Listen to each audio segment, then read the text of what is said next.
प्यारे दोस्तों, एक वीडियो बहुत ही वायरल हुआ था और कहा गया कि जब स्टीव जॉब मर रहे थे तो उन्होंने डिक्टेशन अपने बहन को दिया था, जो कि एक प्रोफेसर हैं।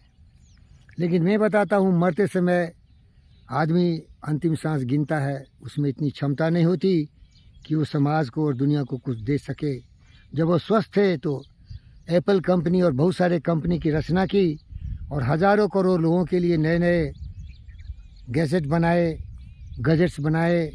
और अभी भी उनका जो सेल फ़ोन है या जो बहुत सारे अनुसंधान है वो मानवता के कल्याण में समर्पित है। लेकिन वो कुछ नहीं बोले थे, वो बिल्कुल झूठ है, बकवास है। उसका जो दिनचर्या था स्टीव जॉब का, उसकी जो ज़िंदगी थी उसको गहराई से देख रही थी उसकी बहन देख रही थी।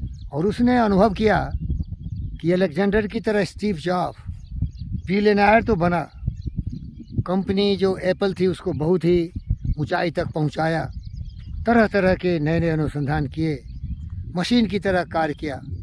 ज़िंदगी में उसके लिए काम ही सब कुछ था, काम के अलावा कुछ नहीं था। वो एक्स्ट्रा माइल जाता था। जब लोग सोते थे तो जगता था, जब लोग आराम करते थे तभी वो काम करता था, जब लोग गुलछर्रे उड़ाते थे, मस्तियाँ मौज मनाते, तभी वो काम करता था। उसके ज़िंदगी में काम ही सब कुछ था।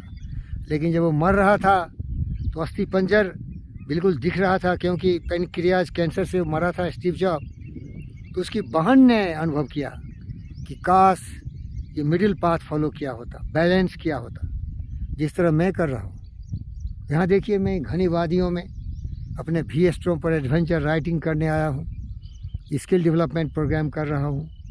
और मैं इतना खुश हो जाता हूँ कि मेरी ज़िंदगी में दुनिया के सारे लोगों की खुशियों के लिए भावनाएं पैदा होती है। जीव जंतु पशु पक्षियों की रक्षा के लिए, मानवता को शांति का संदेश दिलाने के लिए गौतम सिद्धार्थ बुद्ध के पद चिन्हों पर चलता हूँ। या जो भी ऐसे महामानव हुए जो केवल प्रेम की भाषा जानते थे। पोथी पर जग हुआ पंडित होया न कोई, 2.5 अक्षर प्रेम का पढ़े सो पंडित होए। प्रेम सबसे बड़ी दौलत होती है, इसका मैं एहसास किया हूँ। अगर आपने भी किसी से भी प्रेम किया हो, प्रेम अनेक प्रकार के होते हैं, तो प्रेम में जो सुख और शांति मिलती है कहीं नहीं होती है। और ज़िंदगी में काम के अलावा आपके वो भी कुछ हॉबीज हो सकते हैं, ऐसे भी कुछ कार्यकलाप हो सकते हैं जिससे आपको प्रेरणा मिलती हो, जिससे आपको खुशी मिलती हो। क्योंकि ज़िंदगी केवल मशीन की तरह जीने के लिए नहीं है। ज़िंदगी है कि आप शरीर से स्वस्थ रहें, मन से पवित्र रहें, योगी बनिए, उपयोगी बनिए, बुद्ध बनिए, शांति के दूत बनिए, विवेकानंद की तरह सिस्टर्स एंड ब्रदर्स का संवाद पूरे विश्व को सुनाइए। ये सब है जो कि आपको यादगार बनाएगा। लेकिन केवल धन और दौलत, पैसे उसी किसी काम के नहीं है, किसी काम के नहीं है भाई। इसीलिए तो हमारा दोस्त कबीर ने कहा, साई इतना दीजिए जामे कुटुंब समाए, मैं भी भूखा न रहूं साधु न भूखा जाए। इतना धन हो जिससे कि अब्राहम मैस्लो के जो डिमांड्स हैं, नीड्स हैं, बेसिक्स फिजियोलॉजिकल नीड्स, आपके शरीर के लिए क्या क्या ज़रूरी है उतना कमा लीजिए। इसके बाद आपको सुरक्षा की आवश्यकता है, वो भी कर लीजिए। इसके बाद आपको समाज में रहना है तो परिवार हो, दोस्त महिम हो, रिश्ते नाते हों, वो भी कर लीजिए। लेकिन इसके बाद जब सारी मूलभूत आवश्यकताओं की पूर्ति होती है तो आपको एक शानदार, ईमानदार, वफादार एक सिंबल के रूप में समाज में उभरना चाहिए, जिससे आपको सम्मान मिलेगा, मान मिलेगा, मर्यादा मिलेगा। इसको हमारा दोस्त इब्राहिम लिंकन समझाए थे और राल्फ वाल्डो इमर्सन ने भी समझाया था, जिसे हम बोलते हैं सेल्फ एस्टीम, सम्मान। और राल्फ वाल्डो इमर्सन ने कहा था कि एक आदमी को केवल अपने स्वार्थ के लिए ज़िंदा नहीं रहना चाहिए, अपने खुशी के लिए ज़िंदा नहीं रहना चाहिए, बल्कि दूसरों को खुश करने के लिए ज़िंदा रहना चाहिए। और जब वो दूसरों की खुशी के लिए पर्याप्त कार्य करेगा, भलाई करेगा, दूसरों की आँख की आंसू पोंछेगा, तो उसको मान, सम्मान, मर्यादा सभी लोग देंगे। क्योंकि दुनिया उसको याद करती है जिसने दुनिया वालों के लिए अपनी ज़िंदगी की आहुति दे दी। मैं वैसा ही एक आदमी हूँ। मेरे पास न विद्या न बाहुबलो न गेठी न कछुदान, मौसम पतित पतंग को तुम पति राखो राम। हमारे राम हमारे पूरे विश्व के जीव जंतु पशु पक्षी हैं। मैं केवल उनसे प्रेम कर सकता हूँ, उनके ज़िंदगी में शांति सुख की बात कर सकता हूँ, जहाँ न नफ़रत हो, न नाराज़गी हो, न ईर्ष्या हो, न द्वेष हो, न कलह हो, न मार हो, न काट हो, न भ्रष्टाचार हो। हिंदुस्तान के जितने भी लोग हैं उनको समझना चाहिए कि ज्ञान सबसे बड़ी दौलत होती है, जो तुम्हारे अंधकार को, जो तुम में काम क्रोध मद लोभ मोह ईर्ष्या द्वेष नफरत नाराज़गी का बीज फैलाता है, उससे दूर रहो। आज हिंदुस्तान की धरती हाहाकार कर रही है। ये विरोधी दल को देखो, ये भ्रष्टाचारी दुष्ट लोगों को देखो, ये समाज में केवल शोषण का कार्य करते हैं, पब्लिक को गुमराह करते हैं। बेरोज़गारी भूखमरी फकीरी हमारे हिंदुस्तान में अभी भी है। और सबसे बड़ा जो हिंदुस्तान का अभिशाप है, सबसे बड़ा जो प्रकोप है, वो है जनसंख्या की वृद्धि। और इन गद्दारों को देखो क्या क्या प्रवचन देते रहते हैं, क्या क्या बोलते रहते हैं। बोलने की आज़ादी का कितना इन्होंने दुरुपयोग किया है। अगर ये समझदार होते तो कभी भी दुरुपयोग नहीं करते। ऐसी बानी बोलिए मन का आपा खोए, और उनको शीतल करे आप शीतल होए। ये तो तभी होगा जबकि ये लोग ईमानदार हों। ये लोग बेईमान गद्दार दोस्त, ये जातिवादी धर्मवादी नफरतवादी क्षेत्रवादी, ये पाखंडी कहाँ जाने इस विचार को। वसुधैव कुटुम्बकम, पूरी पृथ्वी अपना परिवार है। सर्वे बंधु सुखिनः, सारे लोग खुशहाल हों और हों आत्मस्वरूभूतेषु, सारी आत्माएं की भावनाओं का सम्मान हो, किसी की हत्या नहीं हो। अगर ये बड़े बड़े हाथी जिराफ घास खा के जी सकते हैं तो ये नरभक्षी बाघ और जितने भी मांसाहारी हैं उनकी तरह ये मनुष्य क्यों हो गया है? क्योंकि ये अपनी अस्तित्व को भूल गया है।